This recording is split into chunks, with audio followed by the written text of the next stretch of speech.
Jadi yang perlu kita ketahui, tegangan maksimalnya berapa. Jadi tegangan maksimal dari modul amplifier ini harusnya berapa dan minimalnya harus berapa sehingga dia bekerja maksimal. Berikut akan kami jelaskan ya. Tegangan kerja maksimal. Jadi ada amplifier sistem OCL yang menggunakan Sanken ya, 2SC.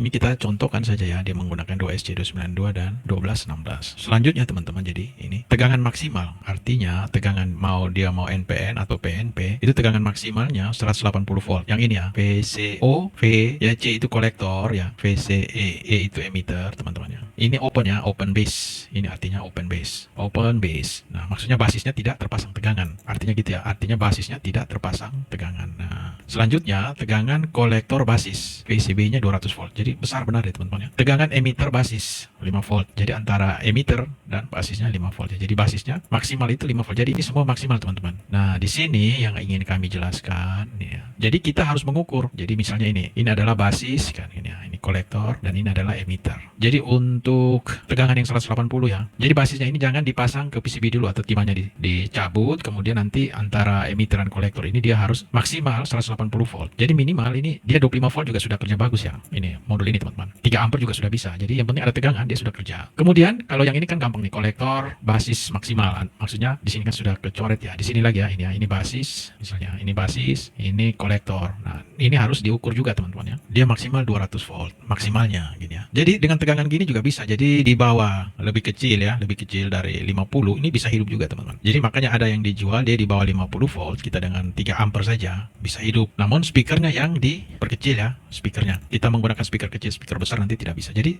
power ini sangat bagus teman-teman. Jadi tegangan supply yang umum digunakan ini ya. Jadi tegangan yang biasa digunakan ini ya, ada ya, deskripsinya ada di sini ya teman-teman ya. Ini ya. Jadi kalau 50 volt daya yang keluar ini teman-teman. Nah ini kalau 50 volt, berarti kalau lebih kecil dari 50 volt pasti dayanya kecil juga ya. Dayanya kecil. Jadi gunakan speaker yang berdaya kecil juga, speaker yang berdaya kecil ya. Jadi sangat mudah, sehingga kalau kita mau rekayasa lebih gampang. Jadi rekomendasi tegangannya, deskripsinya ada di sini ya teman-teman ya. Ini ya. Jadi jangan lebih dari 90 volt nih rawan, malah rusak barang kita kan. Jadi tegangan aman di sini ya, sampai di sini. Lebih kecil dari ini juga bagus, itu juga hidup. Jadi tetap hidup teman-teman, walaupun dikasih tegangan kecil. Jadi sumber tegangannya seperti ini saja. Rata-rata banyak yang menggunakan 35 nih, berarti lebih kecil ya. Jadi 35 volt itu nanti setelah jadi DC dia kurang lebihnya ini. Oke. Selanjutnya kesimpulan, jadi teman-teman bisa membaca deskripsinya ini ya. Jadi untuk mendapatkan tegangan yang bagus, kita usahakan tegangan ini aman ya. Oke, sehingga bisa mendapatkan dayanya yang ini 200 sampai 300 per kanal ya, R atau L.